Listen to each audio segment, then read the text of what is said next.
Two bats and two বলস cost 300 টাকা। দুইটা ব্যাট এবং দুইটা বলের দাম হচ্ছে 300 টাকা। ফাইভ ব্যাটস অ্যান্ড ফাইভ বলস কস্ট টাকা 750। পাঁচটা ব্যাট এবং পাঁচটা বলের দাম হচ্ছে 750 টাকা। আমার কাছে জানতে চাইছে থ্রি বলস অ্যান্ড থ্রি ব্যাটস কস্ট, তিনটা বল এবং তিনটা ব্যাটের দাম কত। তো আমি যদি ধরে নেই যে ব্যাটের দাম হচ্ছে গা X টাকা, একটা ব্যাটের দাম হচ্ছে X টাকা, এবং একটা বলের দাম হচ্ছে গিয়া Y টাকা, একটা বলের দাম হচ্ছে Y টাকা। তাহলে একটা ব্যাটের দাম যদি X টাকা হয় তাহলে দুইটা ব্যাটের দাম কত? 2X।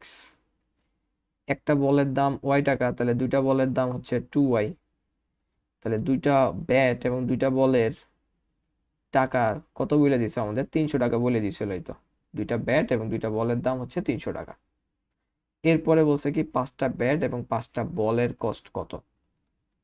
তাহলে আমি যদি একটা ব্যাটের দাম 5X টাকা, তাহলে পাঁচটা ব্যাটের দাম কত টাকা হবে? 5X। একটা বলের দাম Y টাকা, তাহলে পাঁচটা বলের দাম কত হবে? 5Y। 5Y প্লাস, তাহলে এই পাঁচটা ব্যাট এবং পাঁচটা বলের দাম বলে দিছে আমাদের 750 টাকা। 750 টাকা। এটাকে হচ্ছে আমি 1 নাম্বার সমীকরণ দিতে পারি, এটাকে হচ্ছে আমি 2 নাম্বার সমীকরণ দিতে পারি। এখন যেটা করব, দুই থেকে এক হচ্ছে বিয়োগ করে দিব। বিয়োগ করে দিব। বিয়োগ করে দিলে যেটা হবে 5X plus 5Y equal to 750। এরপর হচ্ছে 2X plus 2Y equal to হচ্ছে 300। যেহেতু বিয়োগ করতেছি সেহেতু হচ্ছে আমাদের এখানকার চিহ্নগুলো চেঞ্জ হয়ে যাবে, প্লাস থাকলে মাইনাস হয়ে যাবে, মাইনাস মাইনাস হয়ে গেল। তাহলে 5X থেকে যখন 2X চলে যাবে তাহলে আমার কি থাকবে? 3X।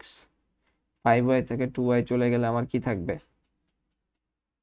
3Y। 750 থেকে 300 চলে গেলে আমার থাকবে কত? 450। তাহলে এখানেই তো আমার ডিরেক্টটা বের হয়ে গেল যে একটা ব্যাটের দাম হচ্ছে X টাকা, তাহলে থ্রি দেওয়া মানে তিনটা ব্যাটের দাম। একটা বলের দাম Y টাকা, তার মানে থ্রি দেওয়া মানে তিনটা বলের দাম। তাহলে তিনটা ব্যাট এবং তিনটা বলের একত্রিত দাম আমার কিন্তু বের হয়ে গেছে কত টাকা? 450 টাকা। হুবহু বের হয়ে গেছে। তাহলে আমাদের অ্যান্সার হবে হচ্ছে কি এই যে 450।